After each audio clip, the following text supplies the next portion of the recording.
ज्यादा भूख प्यास भोजन इसकी उनको ज्यादा जरूरत नहीं। जगन्नाथ जी का दर्शन ही उनका भोजन था, बिना दर्शन के भोजन नहीं सुहाता था। चित्त में श्री जगन्नाथ जी बैठे हैं, वृंदावन की यात्रा पर जा रहे हैं। एक दिन व्यतीत हो गया, चलते चलते दूसरा दिन व्यतीत हो गया। रात्रि में किसी गांव में जाकर के किसी वृक्ष के नीचे सो जाते। वृंदावन की यात्रा चल रही है। तीसरा दिन प्रारंभ हुआ। श्री माधव दास जी एक एक सप्ताह भी जल पी करके रह लेते थे, उनको भूख ज्यादा लगती नहीं थी। लेकिन आज तीसरा दिन ही प्रारंभ हुआ और सुबह उठते ही माधव दास जी ने जैसे ही स्नान किया, स्नान करते ही उनको भूख लगने लगी।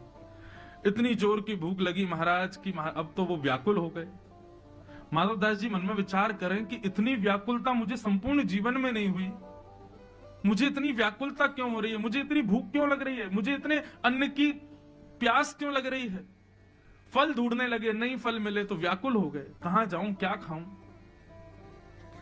तभी एक गांव दिखाई दिया। माधव दास जी दौड़ करके गए और किसी का गेट खटखटाने लगे। एक बुजुर्ग मैया बाहर आई, बोले मैया मैं आपके आगे हाथ जोड़ रहा हूं, मुझे आप कैसे भी करके कुछ पवा दीजिए, मुझे बहुत तेज भूख लगी है।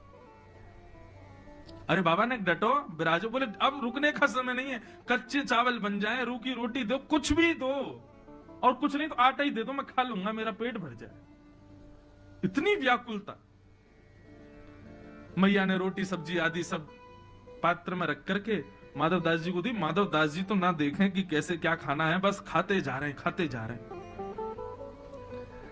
सामने बुजुर्ग मैया आकर के बैठ गई, बोले बाबा ने आराम थे, ने धीरे थे, अरे भैया गले में अटक जाएगा, ने प्रेम ते पाओ, और अकेले अकेले पाए जा रहे हो, इतना सारो खाए जाओ, बगल में नेक सो सांवरो सो बालक बैठो, या तो खवाओ।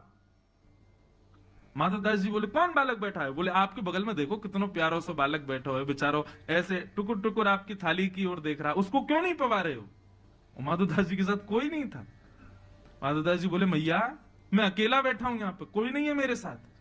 अरे बाबा मुझे तो लगा भूख रोटी चावल देख करके आप ये भी भूल गए कि एक नेक्स्ट से बालक आपके बगल में बैठो। माधव दास जी बोले बैठा कहाँ है, मुझे तो नहीं दिख रहा। बोले बगल में बैठा है। बोले कैसा दिखता है बताओ। बोले बड़े बड़े नेत्र हैं, सांवला सा स्वरूप है, और ऐसे छोटा सा बालक है, घुंघराले केश हैं। जैसे रूप कांति का वर्णन किया माधव दास जी समझ गए, बोले जगन्नाथ जी संग ही चल रहे हैं। तभी मैं कहूं मुझे भूख क्यों लग रही है, क्योंकि 3 दिन से तो कुछ पाया नहीं है। अब हम तो सह लेते हैं एक सप्ताह तक भूख, इनसे सहन नहीं हो रही, इसलिए मुझे भूख